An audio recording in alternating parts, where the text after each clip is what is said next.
Fuck mask I've been hiding my pain. Yes, my teeth have probably gotten yellow, more yellow since the last time you guys seen me. About 21 subscribers. Yesterday I posted a video. It was too long, probably unnecessarily too long. It was like 37 minutes of me just sitting in my truck, drinking a 6-pack and smoking some marijuana. And today I'm toasted, like I'm super toasted. I'm like burnt out right now. I'm super moving slow. I'm not gonna smoke. It's been a while. No one's really gonna watch that video that I posted yesterday because I only have 21 subscribers, and who's gonna be wanting to watch a 30-minute plus video of somebody like me? I hate when there's people, especially when they're interesting and people actually do want to watch them, and then they put themselves down like, who wants to watch me, you know? And so I have no idea why. A part of me has an idea, but what the fuck? I don't get a hash brown? I guess I never ordered a hash brown, huh? It's not in there. I gotta look at my receipt. Which, if I could bet on it, I threw it away, pretty sure. But maybe the girl thought I just wanted a small coffee with a McMuffin, huh? Yeah, I think I threw it away. So if anybody knows me, like on a personal note, I like the Raiders and they suck. At the second half of the season, the Raiders always end up sucking, so yeah. And I'm still doing Postmates.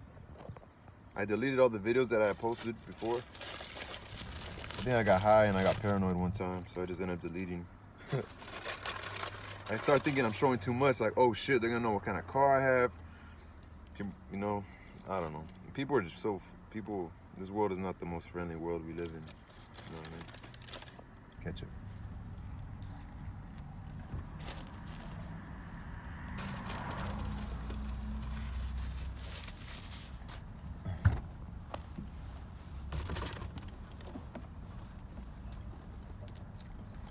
I believe today is Sunday.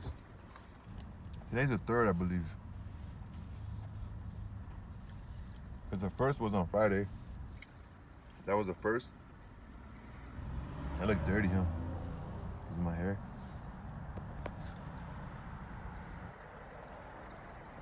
I never believed I had like nice facial hair. It just looks real pubic-y and real dirty. And my lips are all dry. So, I don't know. But,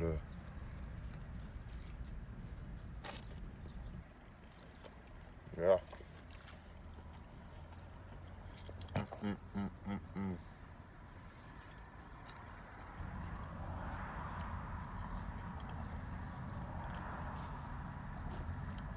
Think about me, every time I post a video, I want to keep posting more and more and more. But,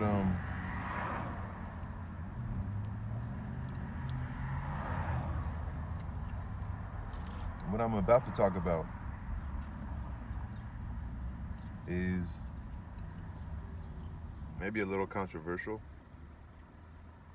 Maybe some people will disagree. But the reason why I'm able to eat this sandwich is because of unemployment, which I'm currently on right now. And I'm sure my baby's mother will be like, you ain't giving me no money. But what I'm saying is, I'm not talking bad about her. What I'm saying is, anybody would feel a certain way, you know? I think she's okay right now.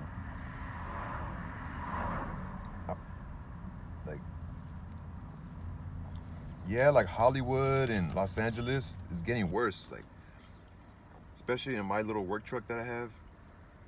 Part of it could be my paranoia when I'm high on marijuana.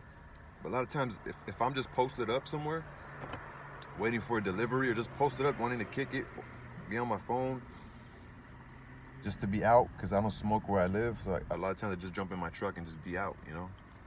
I don't mingle with nobody, because with this COVID shit, there ain't really no place to meet healthy people right now, unless you go to the park, see people running around.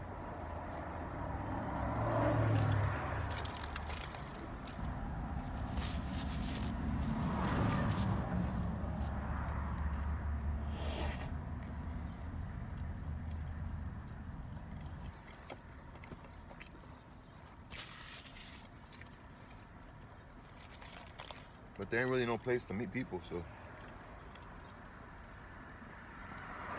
But as someone these past few months has been going to the street, I've seen the growth on certain streets, the growth of homeless people. Like, I've seen it grow. Like, and it looks like on certain blocks, they've taken over the whole block. And it seems like if you cruise by there at night and you have something they want, I don't know.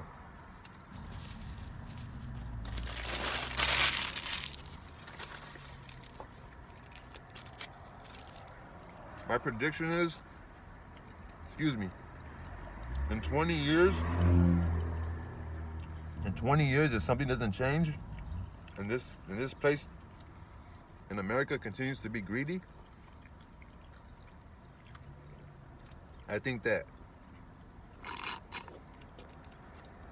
Los Angeles, Hollywood, San Bernardino,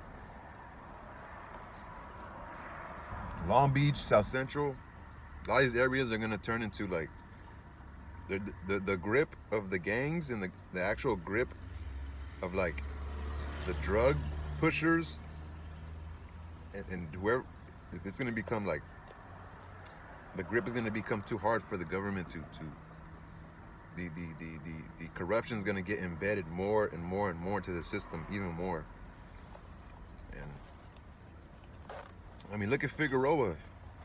These women are just out there walking around, butt-ass naked, in the middle of the street, and there's cars going in circles, like, waiting for these prostitutes. And it's interesting, it's very interesting if you like to study the characteristics of human nature, and it's very fucking interesting right now. And I'm glad, I'm 30 years old, and I still have, I guess, my health. I hadn't drank like in months. I would say probably like 6 months. I haven't felt a buzz in a while. And I got buzzed yesterday and the day before, so I want to kind of chill out. I had bought the Modelo, the bottle. It's like the narrow bottle. I think it's like a 24 ounce. I bought that the day before. I think it was on New Year's, or the day after New Year's. It was on Saturday, day after New Year's. And then I bought a 6-pack yesterday, so I gotta kind of slow it down. No, it was Friday and then Saturday. The day's Sunday, so I gotta kind of slow it down. I don't want to start, because I've been running too the past couple weeks. I got back on my running game. I'm so excited about that. But I wanted to say, fuck, even though all this crazy shit's going on, if you think about what's going on in Ethiopia, how they're literally fighting because they're trying to create a democracy, which is what we have already. And then you see what's happening like in Yemen. You see what's happening in like African countries, that people live in these overpopulated, these toxic areas where they don't have no public waste systems. They have nowhere to get rid of their trash. Their water's contaminated. Like, we're so lucky we could go to McDonald's and fucking get food. We're lucky we have unemployment, And another crazy thing I wanted to say, I was walking by MacArthur Park the other day. Not walking by, I was driving by at night. And this was literally, I think this was on either Christmas Day or a couple days after Christmas. I think it was whatever day it was, because somewhere between New Year's and Christmas, or Christmas and New Year's, it rained about 1 or 2 days. I think it was the day before it started raining, the night before. But I've driven by MacArthur Park at night before. And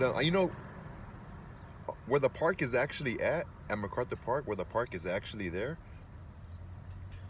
you see homeless encampments, you see tents, right? You see people sitting outside and just like, especially during the day, it's more active, But at night, they settle, they go to sleep, they go in their tent. Whoever just has somewhere to live elsewhere, they go wherever they go. It's not as many people. You don't see them at night, But I drove by there, And actually on the sidewalk, like where they what can I say, like across the street from that Jewish sandwich place.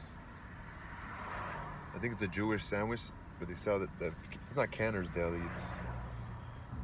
It's by MacArthur Park. But actually on the sidewalk where most of the people who do their shopping on that sidewalk, like facing the east side, I actually seen lines of people with no tents, just all sleeping bags.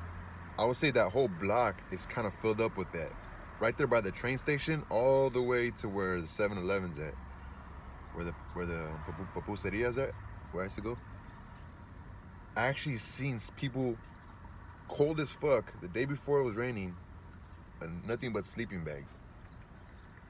No air mattress, no tent, and from what I seen and what I witnessed, like I said, I was driving by. It looked as if it was families, Hispanic families, Latino families, maybe illegal, parents. Their kids may be illegal, or I don't know.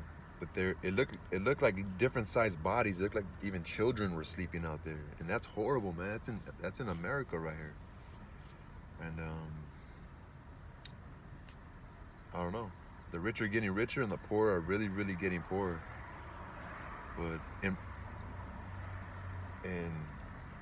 if you guys are blessed like me to suffer from mental issues, where it's anger or just like anxiety, or just your inability to create relationships with people and be able to, like, you suffer depression a lot of times. When you're friends with people, they want you to hang out when they want you to hang out. They want you to answer the phone when they call. After a while, people stop calling. People don't call no more. That's just how it is. And so, if you wipe away if you literally wipe away 2 people from my life, I would be in the position that those homeless people are in. If you wipe away the fact that I know my biological father wasn't there for me throughout my life, but he's willing to allow me to pretty much rent a room at his house that he owns for a very inexpensive price. And the circumstances with that is that he's getting a divorce, so he's selling his house. So he's like, you're only gonna be here for like a year. And he had people living there. The house that I'm staying at, he used to rent it out to people. He didn't live there. He had a beautiful home in another city in LA, more in the southeast side, San Gabriel Valley. But whatever occurred for them to have their divorce, which I don't want to say their personal business, but divorce is kind of personal, but I'm not saying like anything for you to judge him or judge his wife. But now since he got a divorce, his wife pretty much is staying in that beautiful home over there, and now he moved out over here. I guess we're kind of considered roommates, but since some of his roommates got wind of he's gonna have to sell the house, when they settle in court, some of them moved out already, so it's only a few people that live there now. And so he just more like, you could stay, like, who gives a fuck, so if I didn't have that, because my welcome in other places has just already reached its level, so but, yeah, so like, if I'd have my mother, to just at least like, make sure I have something to eat, you know what I'm saying? Not that I don't have no money. And then if it wasn't for this, my ability to at least collect unemployment for however long it's gonna last, and I'm grateful for that. I do have Postmates. That's pretty cool. I got to get more on it. This past week I've been slacking. During the holiday season, I didn't really. I think on Christmas Eve, I benefited off the I guess A lot of people ordering their meals on Christmas Eve because they weren't going out. A lot of liquor store deliveries and shit like that. But so yeah, I mean, my little nephew got a phone. Rest in peace to my brother, who it's been a year now since almost a year since he left this earth, and his little son is still here, living with his mother, and his little son finally got a phone. So I'm talking to him more, like texting him throughout my day. I'm not very open to people. I don't really have many adult friends that I consider like I trust. That are like, I don't have many educated friends, but or very healthy friends, I would say. But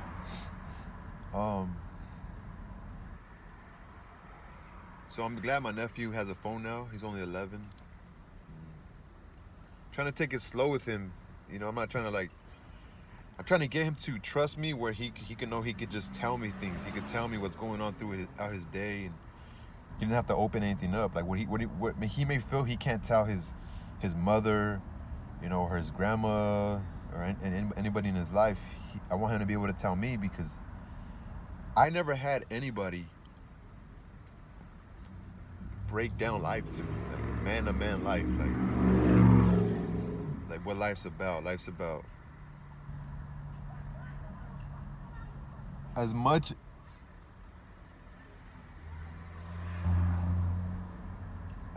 as life is about okay, I'm gonna get this some good film right now. I'm whatever. But as I don't know what I was gonna say. I just want to say that I've been thinking lately, and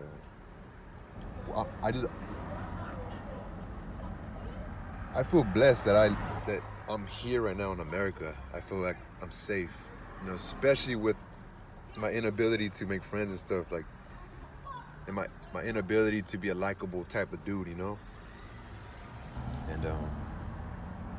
I don't care at this point what people think of me, but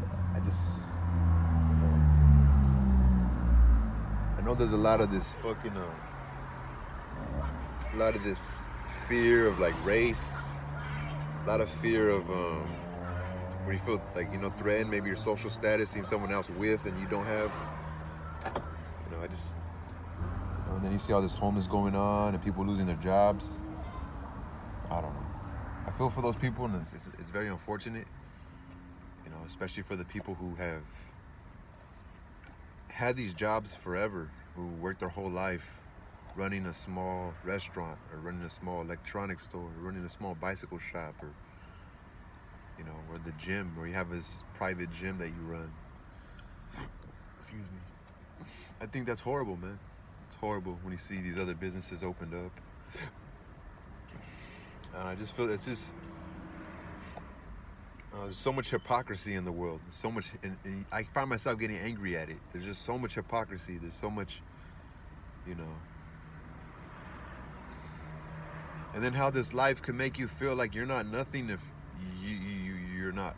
Like, the media is controlled by the government, and the government tells the media, make these bad things seem cool, And what happens to a night, like, I'm not even that nice of a person, I would say, but what about a nice guy?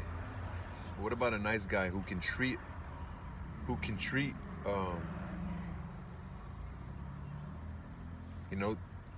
what about the nice guy who can treat her good,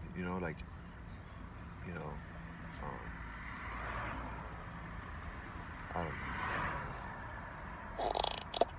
Like, coming from Los Angeles, there's a gang culture, and sometimes you feel like I'm not in a gang, but it might look like it, and the same hate that a gangster, walks by and gets hate from another gangster, and they look at him like, who's that guy? Who the fuck he thinks he is? I get the same thing, but except I'm not a gang. I'm not in a gang, But I'm not the nicest guy, so I'm just not in a gang. But like, there's some guys that grow up in gangs, and like that's the life that wasn't chosen. That's the neighborhood they grew up in, and they're in it, and that's their mentality, and they're able to appreciate a woman and really treat her well, and they're smooth, and they keep themselves clean, and they're in a gang, but they're real, you know. They have a good sense of humor. I mean, that whole real shit, that's stupid, but that's fucking stupid. When people say real, they're talking about someone who like, I don't know, is fortunate enough to be happy enough, to be capable enough to have good conversations and not judge themselves, you know, not compare themselves. Like, the people they call fake are the ones that don't know how to be a friend, you know, stop picking up the phone.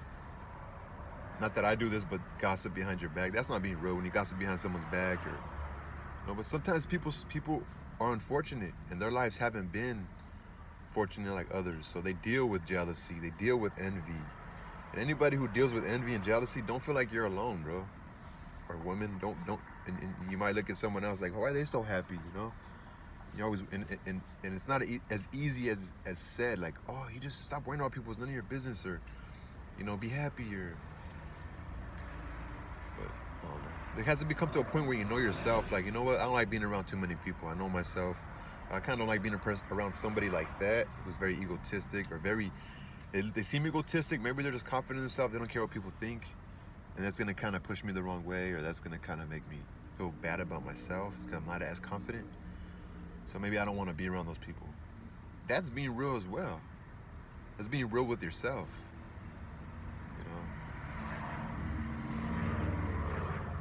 I don't know, like, I guess me not being what the world calls real makes me feel like shit, you know? It makes me feel like I'm a little worthless, you know? Like, let's say if I didn't want to wake up today and, like, there's certain things that you do in life that I guess the world says it takes validation from being a hard individual, you know? Like, this world is feeding to kids that the crazier, like, they've pushed our level of curiosity and our level of attention to where, like, it has to be something like dangerous for us to want to view it, you know? Not entirely. I'm not speaking in total generalities, because that's just a lot of people who toe the line, or who aren't squares but aren't gang members. They kind of like, I don't know. You could say I walk this earth alone. I don't have any affiliations, you know. So I feel vulnerable sometimes, especially when I'm faded and I'm out on the street doing Postmates, or I'm just posted waiting for a delivery or something like that. And yeah, I just feel like, I don't know where I was going. The lady left. My attention went somewhere else. But so yeah, that's just, I haven't posted in a while. Maybe I'll post every day to talk, just so you guys. I've been wanting to do a podcast and just talk, because I don't really do much talking elsewhere. So I'm pretty much a recluse, you know.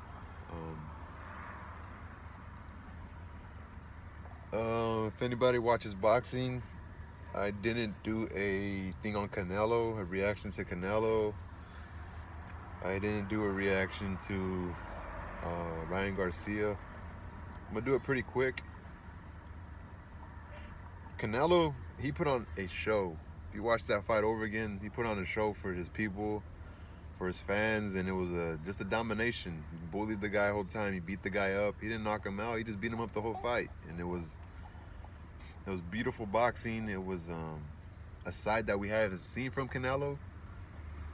I'm not sure if anybody brought this up, but it was where he just finished. He was really, he showed a mean side to him. Like, okay, let's do that now. You know, because, you know, he beat Kovalev, he dominated Kovalev, he outclassed my guy, the black fighter that fought Triple G from New York. Forgetting his name, Daniel Jacobs. He dominated Daniel Jacobs. He showed his defensive skills, and just the way he beat Callum Smith, who was a taller 168, was skinnier, but, you know, Just Canelo is an odd. He's short, but he's thick and strong, and he fought a taller dude, so he just looked very good. He looked like he's been in the gym. He looked like he's been taking it serious. He looked very. He never wastes a lot of energy on his punches, but he just every time he throws a punch, he puts a lot into it. So. From all the talks, from the way Canelo was talking and the way Eddie Reynoso was talking, Eddie Reynoso, for his trainer to say this, that Benavidez, Plant, who else? Maybe Saunders. I'm not sure. He said Saunders, but I know he's saying BJ. He's saying Plant, Caleb Plant. They were talking about Benavidez. So they're talking about Charlo. They're actually mentioning these names. So I think Canelo is gonna fight. Is going to fight. And one thing I want to say about Canelo, I was watching ES News because yesterday was a Ryan Garcia fight, and Ali Sekbek from ES News reporting he was hanging out with Ryan Garcia after the fight, and Canelo was there like a normal human being. This multi-millionaire, this mega universal star, celebrity, whether it's from sports or being an athlete or just in general, for him to be there to support, and I know it wasn't easy, it's like, for him to be there supporting Ryan Garcia just showed a lot. Because you can easily make an excuse and nah, I'm busy, or I just fought, I want to enjoy my time. But no, he was actually there to show support for someone who's really going to take over that star power in boxing. But to know yourself and to know, like, I already have enough. I just want to be there to support. I have my honor, I have my name. I want to show class. And it's not easy. When all the attention was on you, now you got this other young American star, And I'm going to get into that. I'm going to get into what I see that Ryan has learned from Canelo and being with Eddie Reynoso. And just the honesty that Canelo said. He spoke his mind. He said, this guy has many, many more years left. He's only 22. And Canelo made a joke, I only have like 4 years. After 4 years, I'm done. And then he said, Ryan Garcia,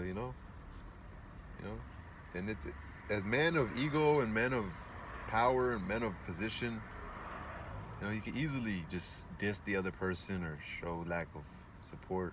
But no, he supported him, man. I thought that was awesome. I thought that was awesome. You don't see that often. And I hope kids take that. I hope anybody takes that away from that situation. But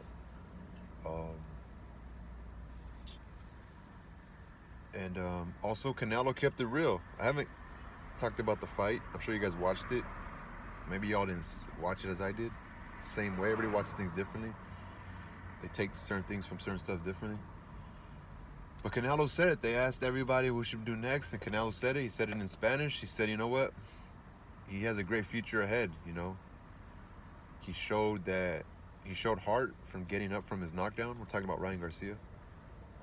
He showed a lot of credit getting up from his knockdown. But I think a few more fights, and then, a little more experience. And he said it. Canelo kept it real. And he was the only one that really kept it real like that, because that's how I kind of seen it too. So going back to the Ryan Garcia fight, a lot of people don't like Ryan. This is pretty boy. He's this only a social media star. We've seen it with Ronda Rousey. We've seen it with McGregor. We've seen it time and time again, where sometimes these guys' bubbles get busted. You've seen the Jackson Marinas, how he was robbed against Rolando Rollies, who's a fighter out of Mayweather's camp. I like Rollies. I think he's a funny character. He talks a lot. He has confidence in himself. Could be a little cocky, but he's young. He's not doubting himself. He could easily. Maybe some people would admit it, like, I didn't perform well. Maybe I did lose. The whole time he actually was talking shit, and he was saying, no, I'm still, like, come on, man, like, you didn't hurt me, blah blah blah. But he lost against Jackson Marinas. But we've seen it. We've seen social media and what it could do for people. You see Teofimo Lopez, you know, he's not in the millions of followers, but he has a lot of followers. And you know, you see what social media has done over and over again with the Odell Beckhams and excuse me, you know, just the power of social media. So, and I'll be honest with you, when I first started knowing who he was, and you just think, okay, this is a young guy. He's very popular. He's very marketable. And you know, like, this guy has history. He knows all these fighters. He knows Haney. He knows Teofimo Lopez. He knows Virgil Ortiz. He was known. This guy's parents traveled with him to fight in the amateurs. Like, this guy was a known amateur fighter. You know, he's someone who these promotions had their eye on since forever. You know, remember he was gonna go sign with Mayweather. So this kid has been on notice. He has been on the radar of the boxing world. And he just happens to be a kid who shared his stuff on the internet, and he shared his skill, and he shared his love for boxing, and he showed his charisma, he showed his confidence, he showed his belief in people, and he's doing it for the younger generations, you know. And he's a family-oriented dude. His mom loves him.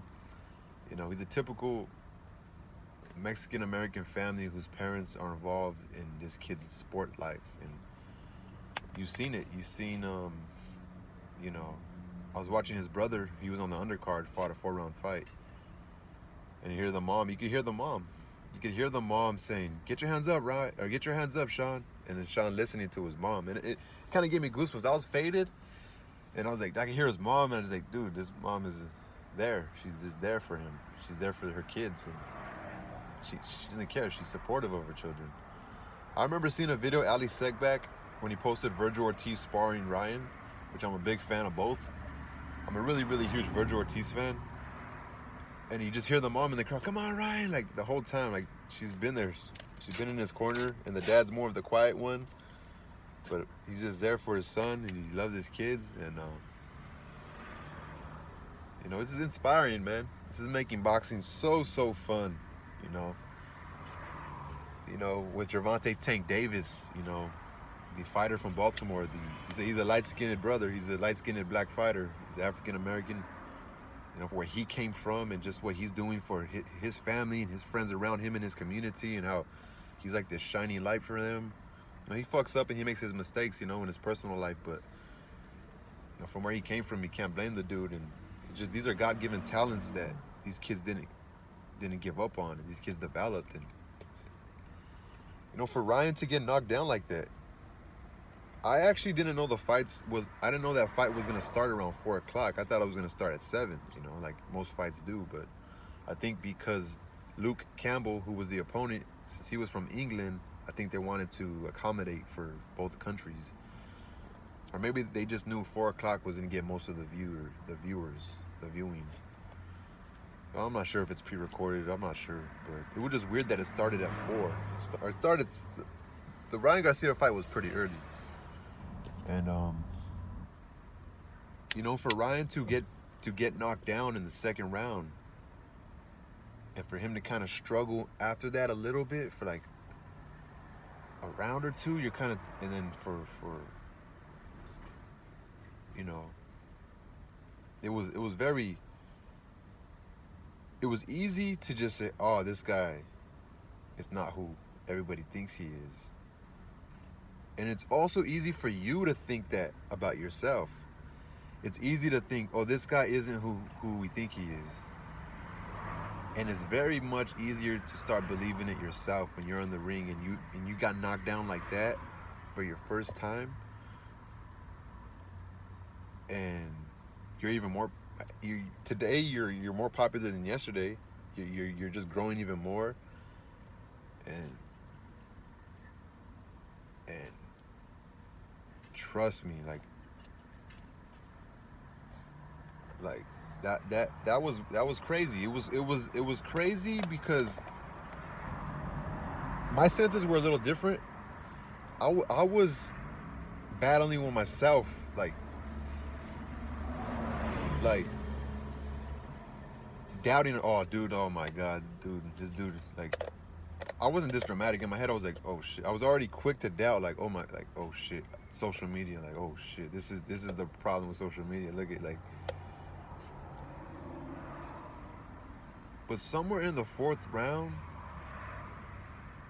I seen the switch in a man's mind to say, I can do this. I got this. I got it under control. And that was Ryan Garcia, and I seen it. I seen, okay, he's not doubting himself no more. He has remembered who he was. He remembers his skill. He knows. He's remembering what he's learned. He's going back to his basics. He's going back to what his strengths are. He's no longer doubting himself no more. He's already been through the worst and survived it. He got knocked down. He got hit with such a perfect punch that I think if he would have fell down a certain way and hit his head on the canvas, he would have been knocked out. Because part of me feels like he was 50-50 in that dazed state of unconsciousnness, and he got hit hard by Luke Campbell. And for him to just apply that pressure on Luke, stand in the pocket, move his neck and his head and his shoulders, take little small steps forward. I seen Canelo in that. I seen, whether that's from Eddie Reynoso, that's his teaching. I seen Canelo, and I seen a confident switch. I seen a guy saying, I have power, I have skill, I have defense, I'm the younger, faster, stronger guy. And I seen that in the fourth round, in the third or the fourth. You could see a switch, and that was like, that's why you don't doubt. That's why sports are so amazing, because you get knocked down and you get back up. And like, it was just so odd, because it gets a little corny. I'm 30 years old. I'm like, would I come in on a throne? Maybe I wouldn't come in on a throne, because I wouldn't really want that hate. I would be more focused on, this is gonna make people hate me, not my fans are gonna laugh, they're gonna love it, and I think Ryan shows that he just sees the positive. He's a young kid. He's seen the positive, and even, I'm a conspiracy type of dude. I think money rules the world. I think money in a sense controls sports sometimes. And the way that he went in for that body punch, and then the guy kind of went down a couple seconds later after the pain finally hit him. From that view, it looked kind of fake. Because my mind was going crazy. The kid gets knocked down in the second round. He's looking super garbage, and then now he has that switch of confidence, and then he comes and just dominates, and he knocks him out with that vicious left body punch. But when you see that body punch, it was legit.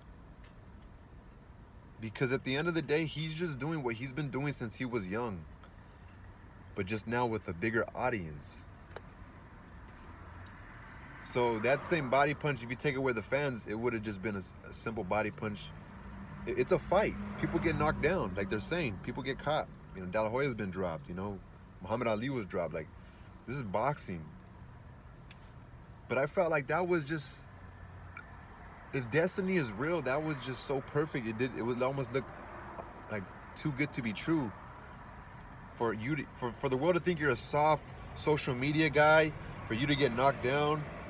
Everybody's doubting you. Maybe even fans in the crowd who are fake believers in you start oh shit. They're maybe even happy, or they're fighting that selfishness of not being a star.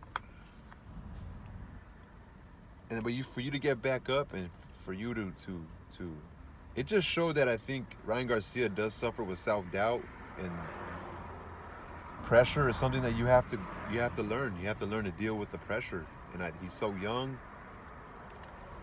But yeah, I think that he started allowing his mind to be so strong and so confident that the punches that Luke was throwing before, the punches that Luke was throwing after, wasn't phasing him. He was just taking them. He was taking punches to give them. And it personally, it's just gonna make him a way better fighter. It's gonna make him even more confident and believe in himself even more. It's gonna build up his fan base even more, because it was such an inspirational thing for children all over the world to see that. And it's kind of odd that one guy gets to be a star out of so many people. You know, it's not an ideal society. I think we should all be able to be equal and share, but you know, it was a spectacle, man. It was a special moment.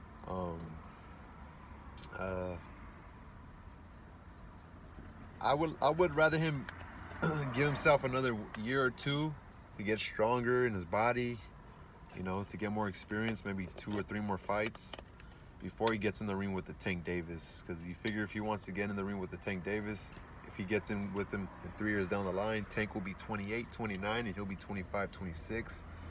I think they'll both be stronger and they'll both really be at their primes. But Tank, if you go back and see the Leo Santa Cruz fight with Tank, Tank literally submitted Santa Cruz. And what I mean by that, he kept breaking him down and applying consistent, subtle pressure that I feel like Leo just said, fuck. This, although he hasn't knocked me out with any of these punches, this guy does have power and skill and relentlessness. And when Leo was up against the ropes, he was throwing punches to get Tank off of him. Tank got that snapping punch, bro. Tank is a dangerous dude, man. He's an assassin.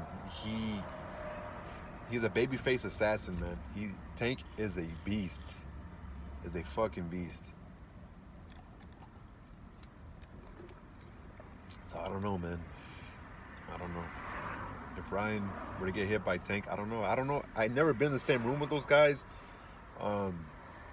Ryan's a tall dude. He's strong. But I don't know, man. Boxing is so much freaking fun right now. So much fun. But yeah, so anyway, y'all, so that's it. I just want to talk about that. And I'm going to have a good day today. Peace.